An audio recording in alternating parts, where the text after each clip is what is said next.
তো সম্মানিত প্রিয় বন্ধুগণ, আজকে খুবই অত্যন্ত গুরুত্বপূর্ণ একটি বিষয় নিয়ে উপস্থিত হইলাম। বিষয়টি হচ্ছে, যে সকল ভাইয়ারা প্রিয় মানুষটিকে সময় দিতে পারতেছেন না, বহুদিন যাবৎ হতাশায় দুশ্চিন্তায় জীবন উপভোগ করতেছেন, তাদেরকে আজকে আমি একটি গাছের শিকড়ের সাথে পরিচয় লাভ করিয়ে দিব, পরিচিত হব।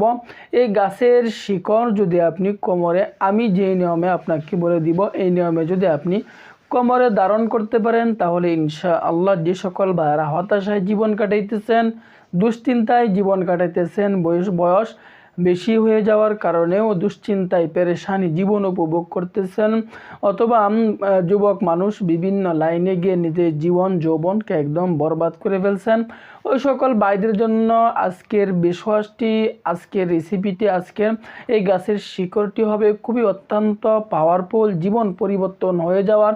আজকের এই ভিডিওটির মাধ্যমে হয়তো আপনার জীবন পরিবর্তন হয়ে যেতে পারে। এই জন্য শুরু থেকে শেষ পর্যন্ত দেখতে থাকুন। আমি সাথে আছি মাওলানা সানাউল্লাহ। আমরা দেরি না করে মূল আলোচনায় চলে যাব ইনশাআল্লাহ।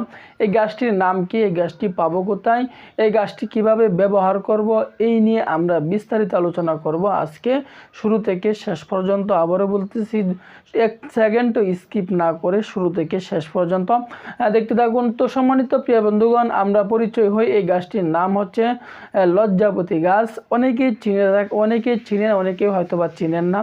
এই লজ্জাপতি গাছের একটা বৈশিষ্ট্য আছে। কি বৈশিষ্ট্য? আপনার শরীরের সাথে যদি টাচ লাগে, সাথে সাথে গাছের পাতাগুলো বন্ধ হয়ে যাওয়া শুরু হয়ে যায়। এটাকেই লজ্জাপতি গাছ বলে।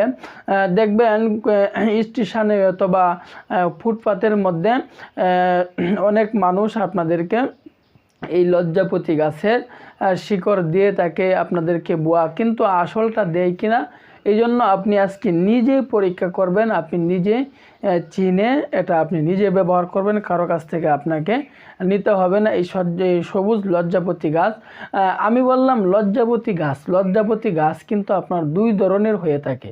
একটা হচ্ছে সবুজ কালার, যেটার মধ্যে আপনার সাদা ফুল হয়, আরেকটা হচ্ছে খয়েরি কালার হয়ে থাকে। এই দুই ধরনের লজ্জাপতি গাছ হয়ে থাকে। আমি আবারও বলতেছি, গাছটা আপনার দুই ধরনের হয়। একটা হচ্ছে সবুজ, এটার ফুল হবে সাদা, আরেকটা হচ্ছে আপনার খয়েরি কালারের হয়। এই দুই ধরনের লজ্জাপতি গাছ হয়। এগুলো আপনারা পাবেন কোথায়?